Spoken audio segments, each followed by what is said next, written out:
ہمارے YouTube channel کو subscribe کریں اور بیل آئیکن کو پریس کریں تاکہ ہمارا رابطہ بحال رہے۔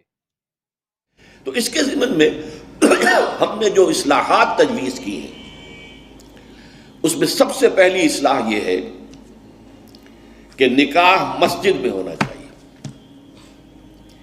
یہ بات جو ہے شروع میں تو لوگوں کو عجیب سی لگی، لیکن جو دلائل میں نے دیے وہ اتنے کنونسنگ تھے کہ الحمدللہ اس کو تو لوگوں نے بہت جلد قبول کر لیا۔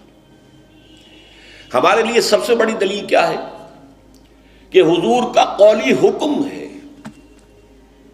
اعلنوا ھذا النکاح واجعلوہ فی المساجد، نکاح کا اعلان عام کیا کرو اور مسجدوں میں منعقد کیا کرو۔ یہ جامع ترمذی شریف کی روایت ہے، اگرچہ ٹھیک ہے علماء کا کہنا یہ ہے کہ یہاں جو وجعلوہ جو فعل امر ہے یہ وجوب کے لیے نہیں ہے، استحباب کے لیے ہے، لازم نہیں ہے۔ امر دونوں طرح کا ہوتا ہے، مستحب ہے، بہتر ہے۔ تو سوال یہ کہ بہتر کو کیوں چھوڑیں؟ جس کو محمد رسول اللہ نے بہتر قرار دیا ہو اسے کیوں چھوڑیں؟ کس دلیل سے چھوڑیں؟ ہمیں لازماً اختیار کرنا چاہیے۔ پھر میں نے عرض کیا حضور کی بیٹیوں کے نکاح مسجد میں ہوئے تو ہمارے ہاں کون ہے وہ چودھری اور وہ سرمایہ دار تو جو سمجھے کہ میری بیٹی کی تو توہین ہو جائے گی اس کا نکاح مسجد میں ہو؟ اس طرح باتیں سمجھانے کے لیے ہوتی۔ حضور کی محبت ہر مسلمان کے دل میں ہے، لیکن کسی نے ادھر توجہ دلائی ہی نہیں تو لوگ کیا کریں؟ اس میں علماء کی فیلیور ہے سب سے بڑی، اور اس کی وجہ کیا ہے؟ وجہ یہ ہے کہ ہمارے مولوی عام طور پر کمی کاری ہوتے ہیں، ملازم ہوتے ہیں۔ دیہات میں تو ان کی حیثیت کمی کاروں سے زیادہ ہوتی ہی نہیں، وہ چودھریوں سے کیسے کہیں؟ عام شہروں میں بھی مساجد کی جو مینیجنگ کمیٹیز ہوتی ہیں وہ تو سرمایہ داروں پر، لوگوں پر، اونچے لوگوں پر ملتوی ہوتی ہیں، ان سے کیسے کہیں؟ لہٰذا یہ حدیث جو ہے بیان نہیں کی گئی، حدیث موجود ہے ترمذی شریف کی، اعلنوا ھذا النکاح واجعلوہ فی المساجد۔ میں نے اس حدیث کا حوالہ دیا تو لوگوں کی آنکھیں کھل گئی۔ جب کہا دیکھو اگر فاطمہ الزہرا رضی اللہ تعالی عنہا کا نکاح مسجد میں ہو سکتا ہے تو کس کی بیٹی زیادہ عزت والی ہے حضرت فاطمہ الزہرا رضی اللہ تعالی۔ تیسری بات میں نے اور دی دلیل، اور اس میں غیرت کو ابھارا کہ دیکھو عیسائیوں نے اب تک اپنے چرچ اور اپنے پادری کی یہ عزت برقرار رکھی ہے۔ ان کی شادی چرچ میں ہوگی، کہیں نہیں ہوگی۔ پرنسس ہو، پرنس ہو، وہیں جائے گا۔ اور اس میں مجھے ایک واقعہ یاد آتا ہے، جب شادی ہونے والی تھی پرنس اینڈریو کی، اس کی بیوی کا سارا فرگوسن جو نام تھا، اور وہ ذرا نٹ کھٹ قسم کی لڑکی، کیا عورت تھی پوری، تو اس نے یہ کہا تھا، اس کا بیان آیا تھا، I will not say, I am not a timid type of woman, I won't say I will obey him۔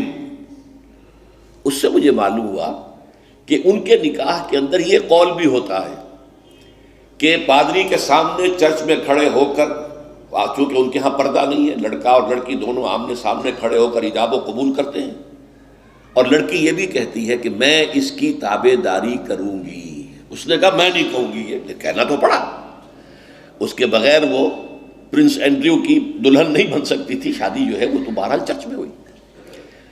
ہمارا مولوی بیچارہ بغل میں دبا کر وہ رجسٹر اور بیٹھا سوکھ رہا ہوتا ہے، بارات تو ابھی آئی نہیں ہے، 2 گھنٹے گزر گئے، بیٹھا ہوا۔ یہ اس کی حیثیت ہے ملازم کی۔ یہ وجہ ہے اب جب اس سے بھی غیرت جاگی لوگوں کی، ہاں واقعی بات صحیح ہے، عیسائیوں کے ہاں اگر ابھی تک چرچ کا یہ مقام ہے اور پادری کی عزت ہے۔ چوتھی دلیل میں نے اور دی، دیکھو نکاح سے کیا ہوتا ہے کہ ہمارے اس معاشرے میں ایک نئے خاندان کی بنیاد پڑتی ہے، اس کے لیے دعا کرنا، خیر، برکت، بھلائی، سعادت، یہ اس نکاح کا جز ہوتا ہے۔ لکھتے بھی ہیں کہ دعا میں شریک ہو۔ اب ظاہر بات ہے کہ دعا کا ماحول آپ نے باہر جو ہے بڑے قالین بچھا لیے قیمتی، اور ان پر قیمتی صوفے رکھ لیے، اور بڑے سنہری قسم کے شامیانے لگا لیے، لیکن وہاں پر ماحول کیا ہوتا ہے؟ سگریٹیں پی رہے ہیں، دھواں سگریٹوں کا، قہقہے لگ رہے ہیں، غیبتیں ہو رہی ہیں، اور یہ کہ کوئی بھانڈ آ گئے ہیں، فحش گوئی کر رہے ہیں۔ اس حال میں کوئی شخص جو ہے کونے میں بیٹھے ہوا مولوی صاحب جو من من من من من کر کے وہ کچھ پڑھتے ہیں اور کہتے ہیں دعا کر لو. اب دعا کیا خاک کر لو؟ دعا کے لیے ماحول ہوتا ہے، دل کی آمادگی ہوتی ہے، ذہنی اور نفسیاتی تیاری ہوتی ہے، تب دعا ہوتی ہے نا. یہ ماحول ہمارا، اس میں ہم نماز کے لیے جمع ہوئے ہیں، جمعے کے لیے جمع ہوئے ہیں، مسجد ہے، پاک ماحول ہے، لوگ اپنی اپنی حد تک اچھے کپڑے پہن کے آئے ہیں اور اس کے اندر عطر بھی لگایا ہے. حضور کی سنتیں ہیں یہ، اس طرح جمعے کی تیاری کیا کرو. اس ماحول کے اندر کوئی دھواں نہیں ہے سگریٹ کا، کوئی قہقہ نہیں ہے، کوئی غیبتیں نہیں ہو رہی ہیں، کوئی بکواس نہیں ہو رہی ہے، یہاں دعا کا ماحول ہے. تو یہ 4 دلیلیں ایسی تھیں کہ جو قاطع تھی اور ہیں الحمدللہ. تو پہلی بات کہ مسجد کے اندر نکاح کی محفل منعقد کی جائے